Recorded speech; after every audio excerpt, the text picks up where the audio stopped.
This is a Geek Leader podcast, and I'm your host, John Rauda. This show is all about helping us grow as leaders, become better technologists, and improve our lives both at work and at home. I hope you enjoy the show and learn a lot.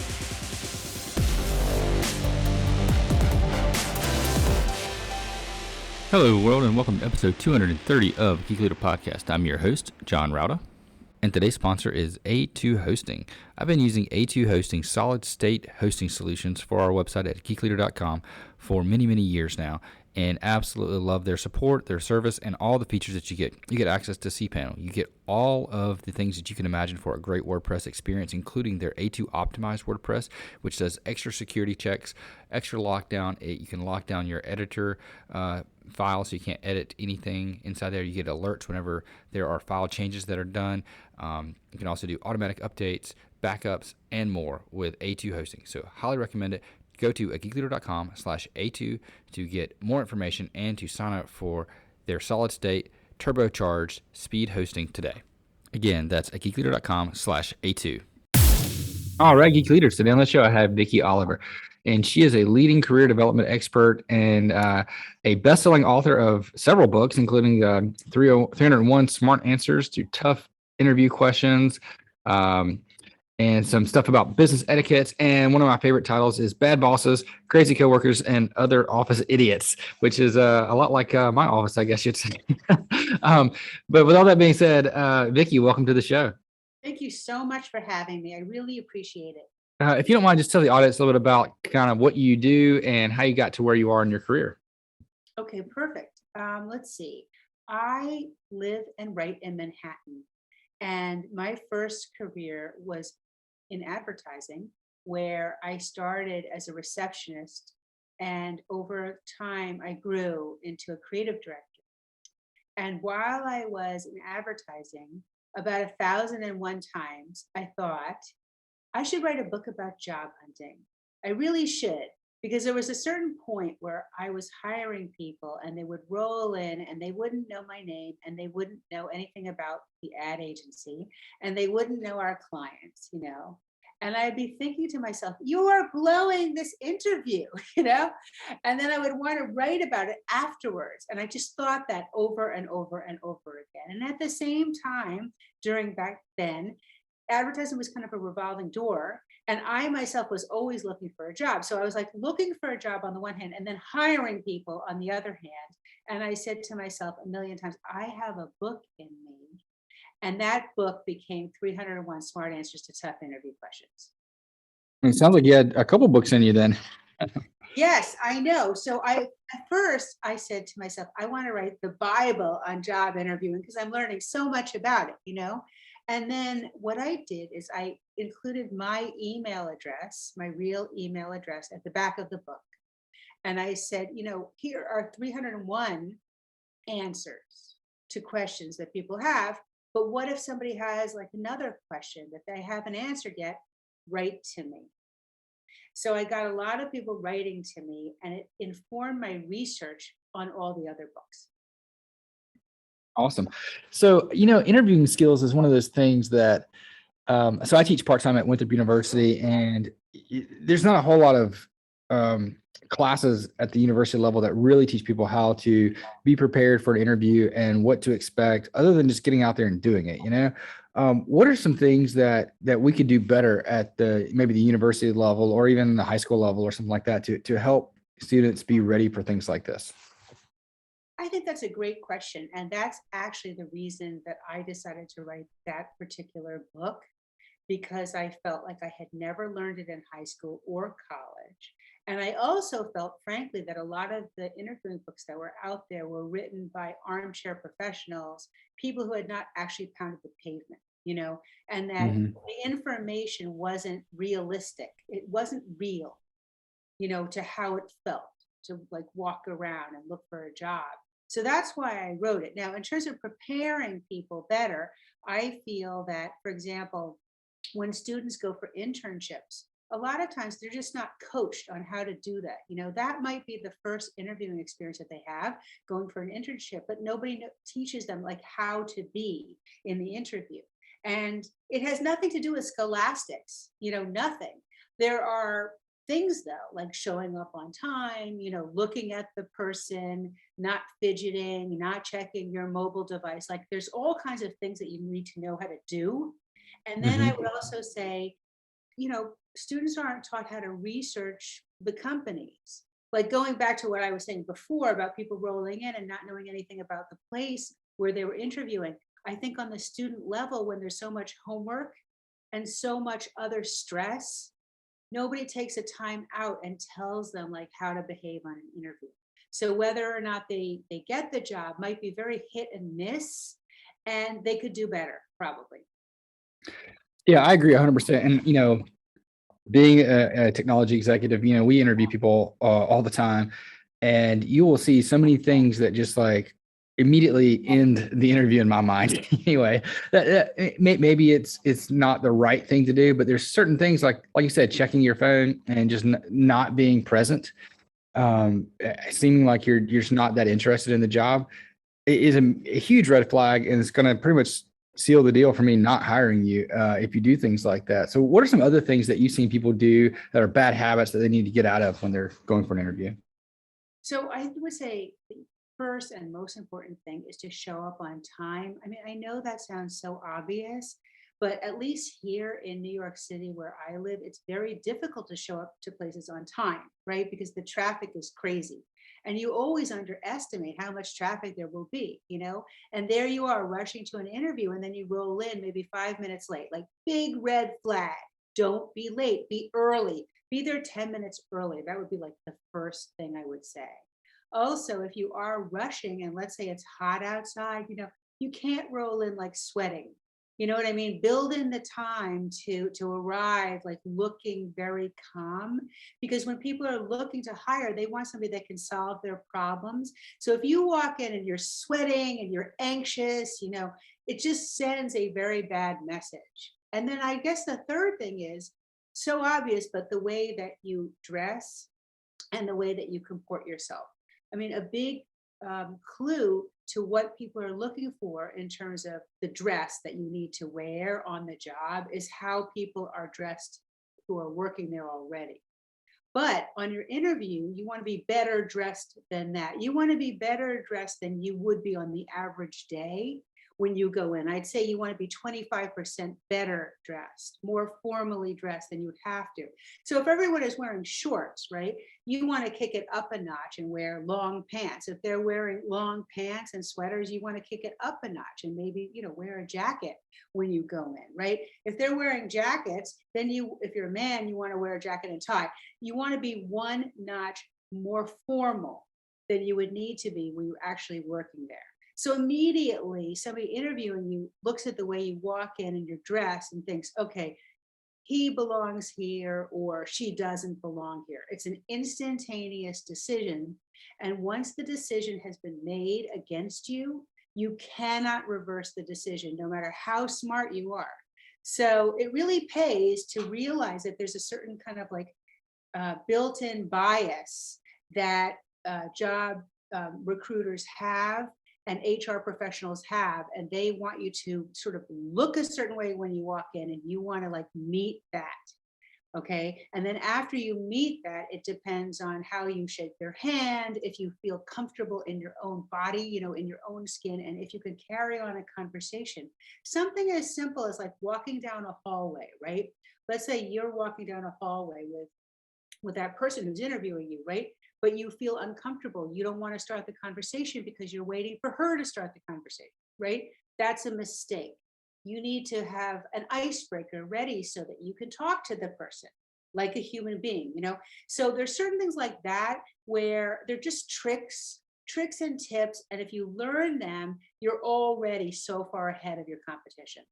Yeah, I think just knowing those things going into it kind of gives you that confidence to make the rest of the interview so much better. Like you said, there's awkward encounters when you're walking down the hall to the interview room where nothing's being said, and it can really put a damper on not just the other person's opinion of you, but how you respond to the other questions, because you're gonna have that, oh, was that awkward? Should I have, you're gonna have that nervousness instead of the confidence that you might want to have. Right. So my book is, filled with like tips on how to break through that awkwardness.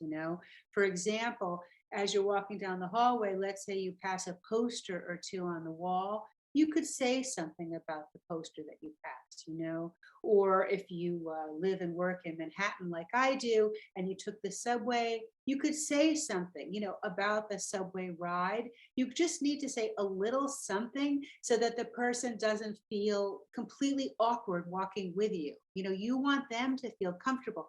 You may be saying, well, they should make me feel comfortable, and maybe that's true, but you also want to make them feel comfortable.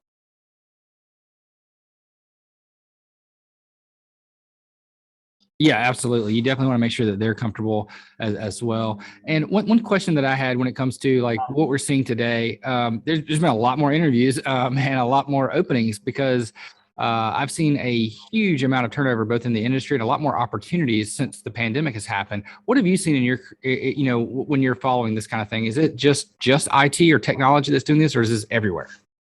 Yeah, I have heard that it is really happening nationally. And I have also heard that it's beginning to happen internationally. We are in a seismic shift right now where the pandemic, which has been going on for over a year and a half, has really made workers rethink their career paths. And I have heard that there are as many as 1 in 4 workers right now who are planning to look for a job in the next few months. So that's huge. So 1 in 4 are looking for a new job, or might begin looking for a new job. And have you mentioned that's rethinking their careers? Is it like changing careers or changing jobs, or maybe they want something where they can work remote, maybe have less stress? What is the kind of the main reasons that you're seeing for this? I feel that workers just want more satisfying jobs than in the past. And the truth is, we've had a lot of time in the past year and a half to sort of stand back and consider our jobs and consider whether or not we're happy in our jobs, right? Because, 2 years ago, all work was pretty much in office. It was unusual to get a day off, right? Or even like a half Hmm. Friday off would be considered a perk. Now that's not a perk. Like the whole world has gone remote. And for a year and a half, we've been sitting in our apartments and in our homes working that way, right? And there are fewer distractions at home. I mean, sure, the dog may bark, the kids may come in. That's one kind of a distraction. But in general, it's less distracting to work from home than it is in the office where people are walking by. Maybe you were working in a cubicle and people are walking by and you can hear people and you can overhear their conversations and they can overhear yours. There are a lot of distractions at the office. In the past year and a half, we haven't had those distractions. And we've had a minute to look inwards and reflect on how happy we are. And someone's unhappiness may be that their mission doesn't align with the company's mission, or maybe they don't understand the company's mission, or they don't feel personally rewarded. Maybe they do a tremendous amount of work, because now we're not commuting, right? So that might add to for some people, not commuting back and forth might add an hour or even 2 to their workday. They may say, I want to be more productive during that time and I'm just going to work, right? And they do all this work and then they're not thanked, they're shown no appreciation. So there could be numerous reasons. I guess what I'm saying, there could be numerous reasons for this shift, but the shift is happening and it's real. Yeah, I know. Like when I think about it, there's pros and cons of everything, obviously. And being remote during the pandemic and shutdown, it was really nice to not get that distraction like you're talking about. It was nice to kind of not have to commute, being at home.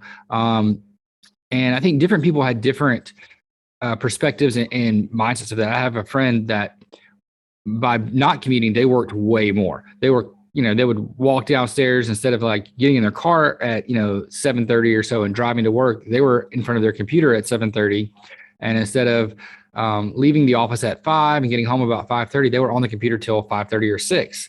So they were getting a lot more work in. But also, there's a something you're missing, some of that social interaction, some of that serendipitous encounters that you might have in the office when you're running into people.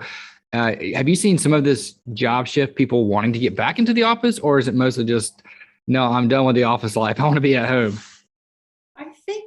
What I am saying is, I feel that, given that the pandemic is not over, unfortunately.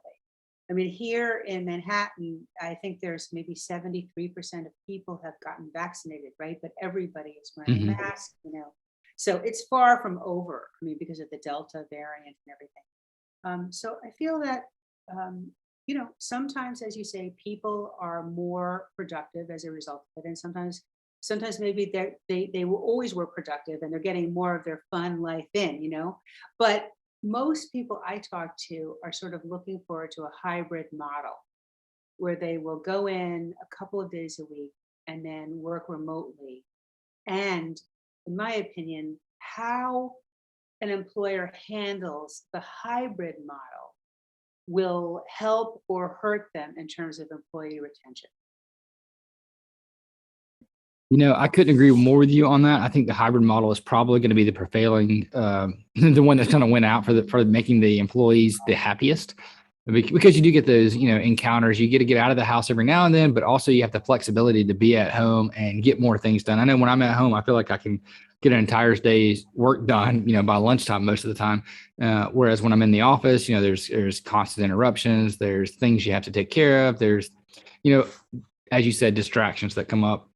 Right. And Um, so in the office, when you're physically there, there's like a much more attention to process. mhm. And there are more meetings, and there are more check-ins and all this that sort of detract from your productivity, actually.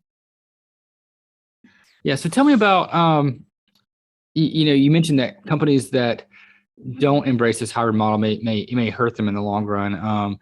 We're seeing, almost in my time anyway, unprecedented, amounts of turnover and open positions, and I equate that to the part of it. People, like you said, rethinking their careers or what they're doing, and having the ability to say, hey, now's a good opportunity for me to try something new.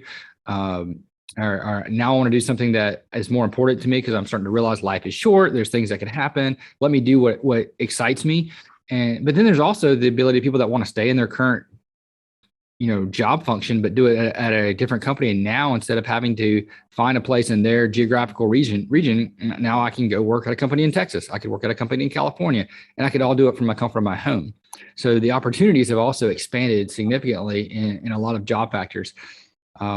So if you do, if let's say you're a traditional company and you don't want to employ this hybrid model or remote model, what kind of troubles could we find, in the future? Well, I think you might really have to embrace it for a while. I think it's Hmm. difficult to just go back full time. But what I was saying before was that it's the way that an employer embraces the hybrid model and thinks it through. Because in a situation where, let's say you say, okay, we're going to work in the office 2 days a week, and then the rest of the time, everyone will be remote, right? It should be thought out, like what is happening on those 2 days. It shouldn't just be, oh, it's every Wednesday and every Thursday we're going to come into work. It should be there's a reason to come to the office that day. Maybe we're going to brainstorm on a new business pitch. Maybe we're going to kick some ideas around, have a Monday quarterback meeting. Whatever the reason, there should be a reason to bring people in that's productive from their standpoint, you know? And then it needs to be very organized on how workflow functions when they're not there too. There needs to be more communication on how things flow so that there aren't log jams, because if somebody's remote, maybe they're not there like during the time period that you are. And Hmm. particularly what you're talking about, if you're bringing in workers from all over the country, time zones are different, and somebody's morning is somebody else's afternoon, you know what I mean? So these things have to be sort of mapped out and really thought about to make it work, to actually make it work for your workers. Yeah, yeah, I know. I agree with that 100%. I think a lot of companies haven't thought this through. I've managed remote folks before in hybrid models where certain people were remote 100%, other people were in the office.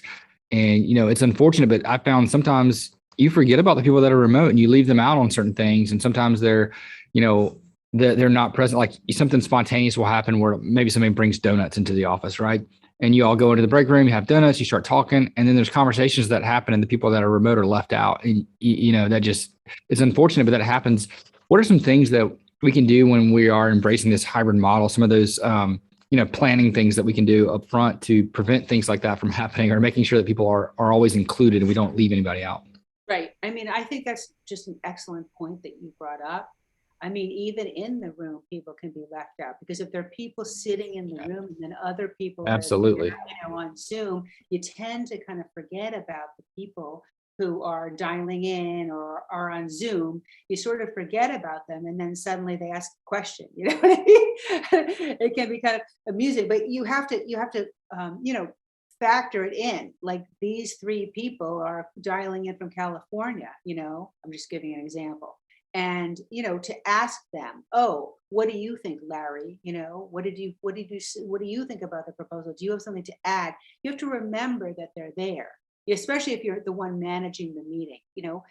Also, there should be like on the agenda, introductions so that people feel like everyone is part of the same team. There shouldn't be like an us versus them mentality to it. So that would be part of it. Yeah, I agree 100%. So what are some pitfalls of the hybrid model? Because, that's kind of one of the things that I've seen a lot of companies start to do is say, come into the office Tuesday, Wednesday, Thursday, work from home Monday and Friday, or choose 3 days that you want to come in. I've seen lots of different things, and I don't know which one of them is right, which one of them is wrong, which is going to work the best. But what are some pitfalls that maybe we should try to avoid if we're wanting to implement some type of hybrid work environment? I think, one of the issues are the different time zones of the various people in the model. And I also think that the expectation might be that the managers are there 100% of the time when they might not be. So I think the most important thing with all of this is just communicating what the schedule is, how, when the deadlines are, how the individual workflows are going to be getting done, and then really kind of sticking to the schedule. I think that's really imperative with everybody with their different schedules, because there's always like the worker that's at home that might decide, oh, you know what, I have time to run out and, walk the dog right now. You know what I mean? And you need to build around that. And that person might need to tell their supervisor, you know what, I need to duck out for half an hour right now, so that there's like constant communication. In an office environment, in the in-person environment, there is constant communication. And that's what's so deceptive about it. It might feel like you're in a little cubicle, away from the hub, but you're not. It's like you can hear everything through the walls. And even if somebody forgets to train you on something, you kind of learn it through osmosis. And that's what's missing when somebody's working from home.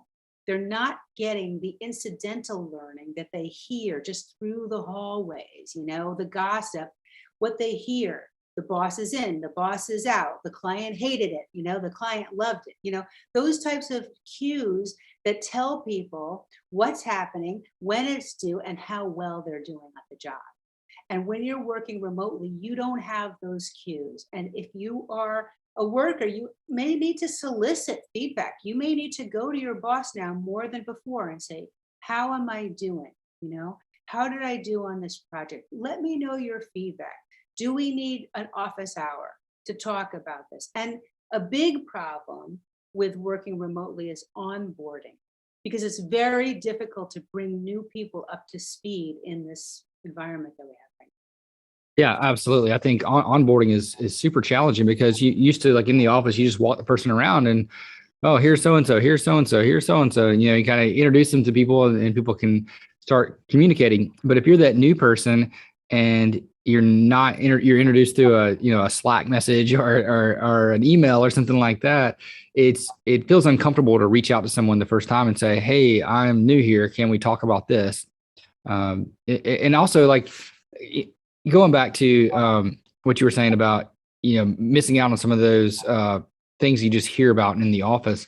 It sounds like as leaders and both employees and leaders, we need to be more intentional about the things that we communicate and making sure that we are over communicating and things that we assume people know, we clarify and verify that they know.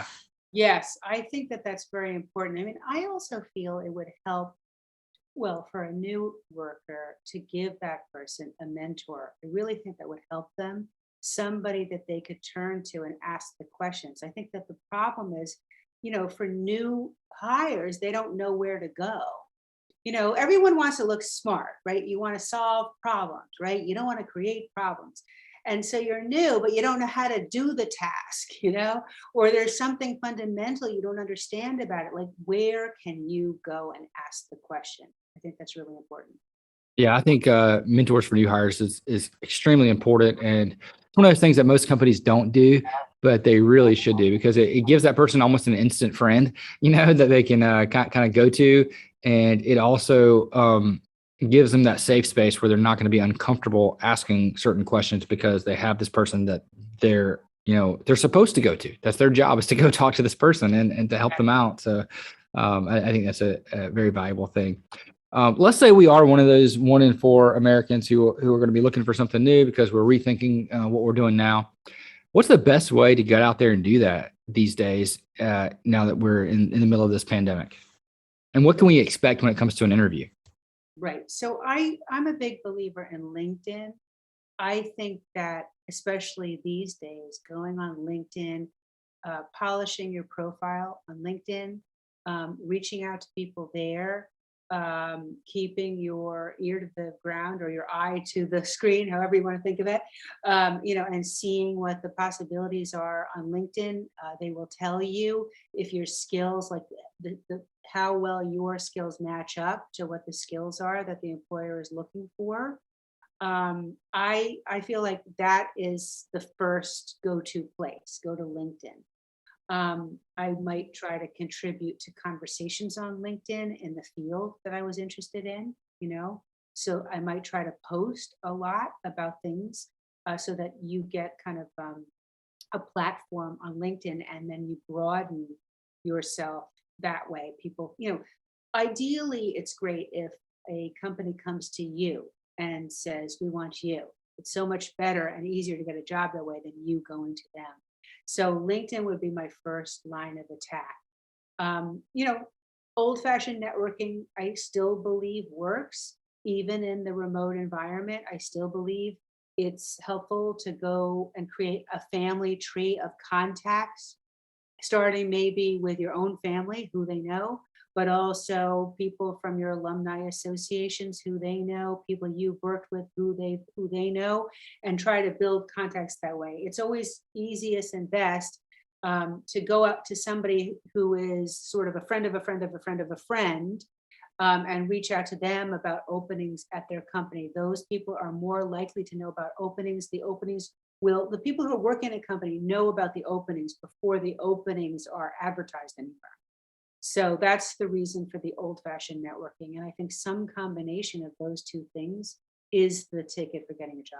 Yeah, I was going to recommend the combination because I know I'm pretty active on LinkedIn, and there are lots of I graduated from Winthrop University. There are groups for Winthrop University alumni that you can join, and they just validate that you went there. And if so, then you're in that group, and you can see the different people that you're connected to that could work at a certain company. And maybe it's a company you're interested in, and maybe you like the ideals that they support or the mission that they're going for. Go look for openings there, or reach out to that person and say, "Hey, do you know something? We're both Winthrop alumni. Can you help me out?" And, that's a fantastic way to kind of use both of that old school networking and the new school kind of together. Yeah. Also, LinkedIn will tell you, like when you go in and look at a job opening, LinkedIn will tell you how many school alumni are there. So that's sort of like critical too. Yeah. Like they'll say, oh, 19 people from your school like work here. Yeah. And another thing that they show you is like people that you, like former colleagues, like people that you've worked with at your company, maybe are now working at this company. You can see that as well, which is helpful to get that foot in the door. Yeah, it's really, really helpful. And I would also say always, like, just don't be shy, keep Mm. pushing, Because it's so easy when you're in front of a screen to kind of like shrink back, but actually you have to like plunge forward, even more than you might feel comfortable doing. Because just to get yourself out of the morass of all the hundreds of people that might be applying for that same job. Yeah. So let's talk about a little bit about interviews these days. So like most interviews are through Zoom or Teams or something like that now. At least the ones that I've been a part of. What should you do to be ready for one of those interviews over Zoom? Is there something like, it doesn't matter what your background looks like, doesn't matter how you're dressed, doesn't matter if your camera's on or off? What are some things that you've seen that you can talk about? Right. So first of all, I just want to say I completely renovated my home office when I saw the way it looked on Zoom. Got to tell you. So I am actually like a person that has done this. So I actually deeply believe what I'm talking about. Yeah, I didn't like the way that I looked on Zoom, and I changed the lighting in my office. I felt the lighting before was brutally terrible. I didn't realize it. Also, my home office is kind of small and it has a lot of books in it. And while I'm very bookish and I love to read, I felt that it just was not conveying the correct background.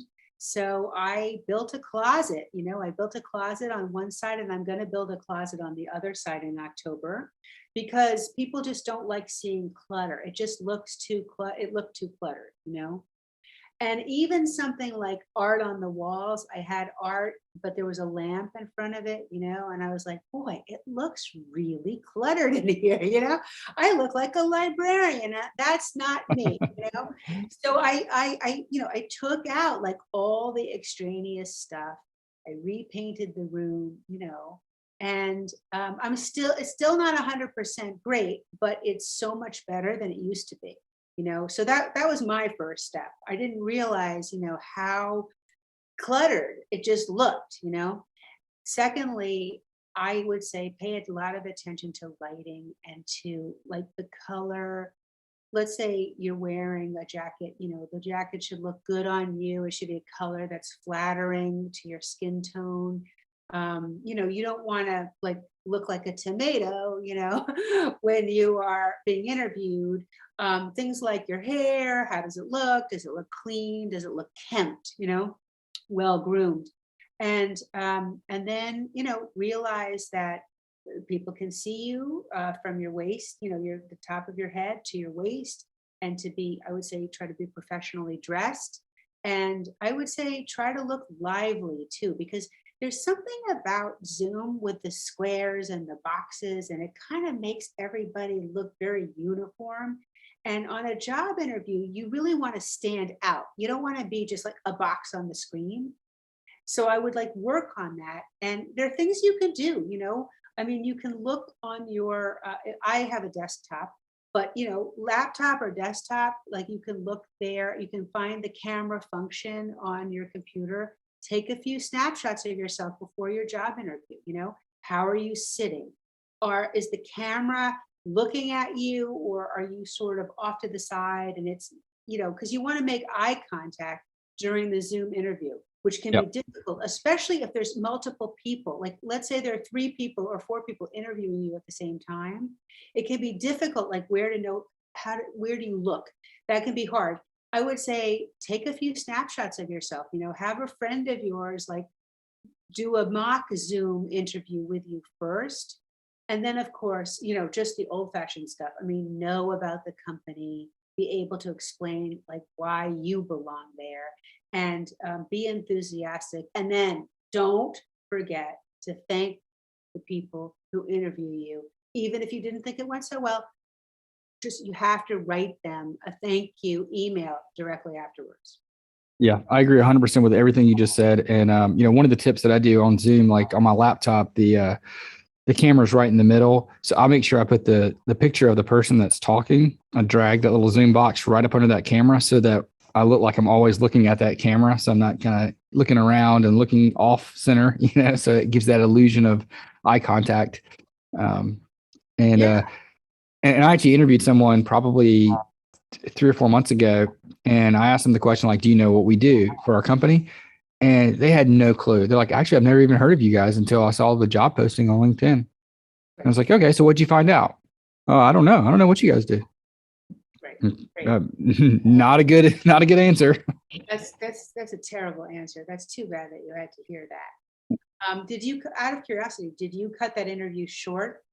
No, I went through it, and then at the end, I gave the person feedback, and I said, just for future interviews, it's always good to know exactly what that company does, how they make money, and what the importance of your role is to that company. Yeah. I think that was really nice of you to give the feedback. Yeah, but I was curious, if you had cut it short because I thought about it. yeah, exactly. That you did them a favor, by not cutting it short. The more you're on Zoom, I would say the better you're going to be. The more you interview, the better you get. The problem is you just want to get the job the first time. You don't want to go through 5 or 6 different interviews, to get a job. You want to be great the first time. I think it's hard. I think the eye contact thing is very tricky. Mhm. And I also think, too much movement, um, too much fidgeting or just being like a statue, both of those are bad extremes. You Yeah. want to feel like as natural as you can possibly be. And then I would also say, really make sure that there are no distractions. Like take your telephone, move it out, move it away so it won't ring. Move your mobile away, just close the door, make sure you don't want like a dog barking, the cat leaping on your lap, or if Mhm. you have kids, you don't want a child coming in. Like it might be cute for like 2 seconds in a regular office meeting, right? If a cat leaps on top of your lap, everyone's like, oh, the cat's so cute. But in a job interview, you don't really want that distraction. Yeah, absolutely. And it kind of sets a precedence that if you can, your job interview is supposed to be your best foot forward, right? Yeah. And if your best foot forward isn't that great or it's pretty distracting, then what's your work going to be like after that? Exactly. Exactly. And then, just try to practice. And I would say at the end, like in my book, I recommend that people write down the questions that they might be asked and then the answers that they want to give, and then to Mhm. sort of study that and maybe work with a job hunting buddy to practice. But at the end of the day, the chemistry you have with the person interviewing you is the most important thing because you wouldn't be there if you didn't already have the skills to do the job. Like the place already knows you are skilled enough to do it. So the most important thing is trying to create chemistry and camaraderie. So you don't want to memorize like all your answers. You don't want to be so canned that you come off as fake. You want to be able to basically have a conversation with the person. So at the end, you just have to be sort of relaxed, but still trying to put your best face forward. Yeah, absolutely. I think you hit a good point there that, once you get to that interview phase, the company already knows that you have the skills, that you can do the job. Now they want to find out, do they want to do the job with you? So are you likable, or do you have the personality that fits in with the company? Do you have the confidence that you think you can do the job? Exactly. And then the last sort of tip I give about Zoom in particular, I would say once you know that your camera is more or less in the right spot for your face, when you're on the Zoom interview, I would focus on the other person talking to you. Don't look at yourself, look at them. Because if you look at yourself, I feel like you're kind of in a narcissistic, weird place, and you're probably not listening that hard to what they're saying. So Right. it's like once like basically the camera's going to catch your face, right? Basically you look pretty good or whatever. Then you just want to like focus on them and talk to them. Yeah, I think that's a really good point, and to focus on them and not you, and that's an important thing. That's one of the things that when I'm on or giving an interview or interviewing someone for a job, if they don't have questions for me, like if they're not focusing on the company and asking questions about the company and how or anything, yeah, one of the most frustrating things is when you think you're having a good interview and you say, well, what questions do you have about the company or about the position, and they say nothing. Like, how do you have no questions? how is it you can't think of a question to ask about the company or about the position? This is something that you're going to commit to working for hopefully a while. How would you not have questions? Yeah, I'm glad you brought that up. I actually wrote about that in my book. Like my first job interview ever, I blew the interview because I didn't have a question to ask. Mhm. And it was very, very, very sad because I had been working there as a paid intern for like 2 summers and 2 Christmases during the time I was in college. It was a really prestigious magazine and I really wanted the job, but I didn't really know. Back to how nobody ever teaches you how to do job interviewing properly. I didn't really understand or know that they were going to ask me that, if I would have any questions. And I felt like I kind of got an A on the whole interview until then. And then I had no questions because, I just wanted it to be over. And that's how everybody feels. I just want this interview to be over. And I didn't ask anything and I didn't get the job, And that move of not asking and not getting that particular job, like it really set me back, I ended up starting in a completely different place, much lower down on the totem pole than I would have thought.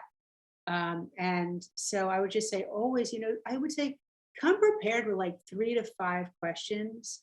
And they can't just be superficial questions. They should be questions that show that you've done a certain amount of homework on the place.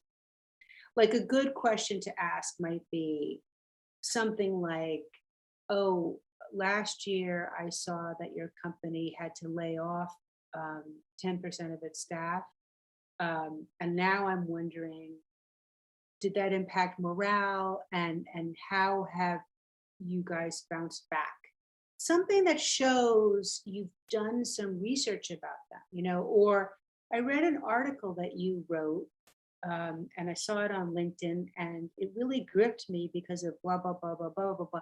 How did you come up with the idea for that particular article? Just something that shows that you've really dug in deep and you know something, either about the company or about the person who is interviewing you, or failing that about the competition. You could also sort of say, I saw that your competitor is doing really well this year. How has that impacted morale? Do you ever, these types of questions? You don't want to be, there's a line. You don't want to be prying and nosy, but you do want to show curiosity and that you've done your homework on the place.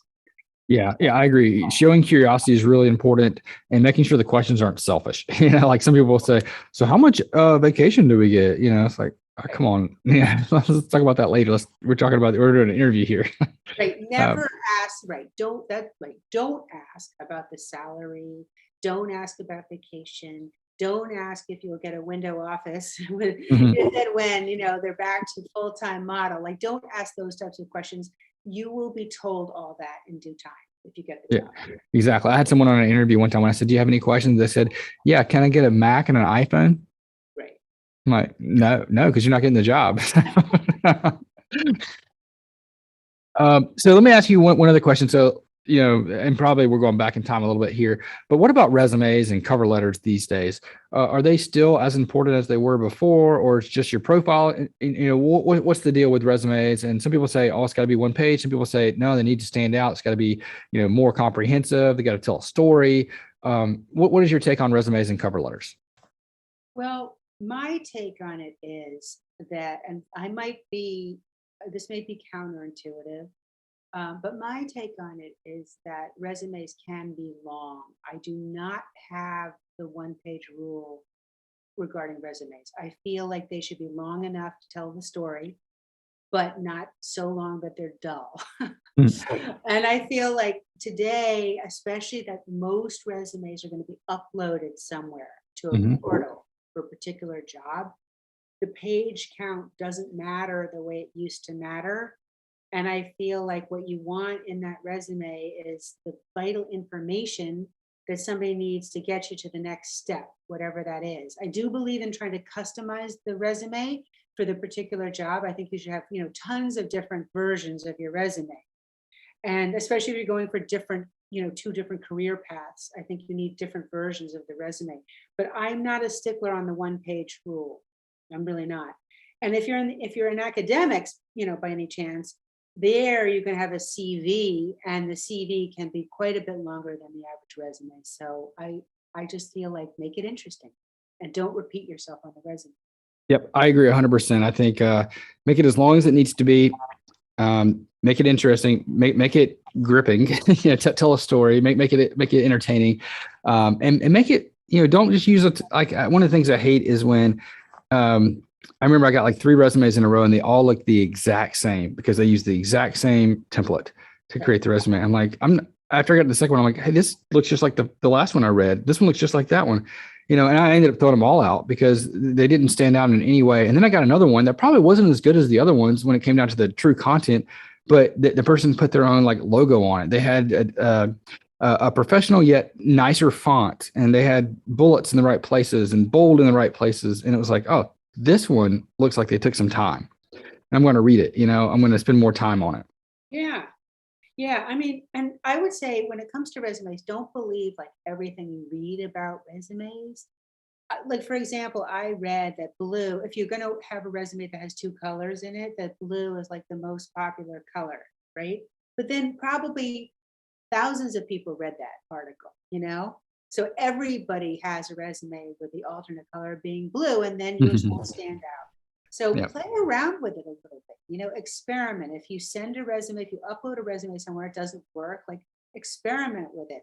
Don't look at it as like it's a dry document. It shouldn't be. It's like a living document. You can keep adding to it or subtracting from it. You can play with it until it's working for you. Yeah, absolutely. I think that's great advice. Vicky, this has been a great conversation. How can people find out more about you and connect with you and pick up a copy of your books? Thank you so much for asking. Well, first of all, my website is vickyoliver.com. It's very easy. It's VICKY Oliver.com. My books are available on Amazon and other places like bookstores where books are sold. And there's also a lot of information on my website. There are articles people can read. There's a lot of information, but they can contact me there. Awesome. Well, thanks so much for coming on the show. Really appreciate it. And I hope you have a great rest of the day. Thank you so much for having me. I really appreciate being here. If you enjoyed that episode, please leave a rating and review in Apple Podcasts. I'd greatly appreciate that. And also don't forget to check out merch. We have some t-shirts that I've designed that are on at geekleader.com. You can click on the merchandise section there and check that out. And also don't forget about the books from our guests. So if you like this guest and other guests that have written books, please go ahead and check that out at geekleader.com. I would greatly appreciate it, and I'm sure they would too.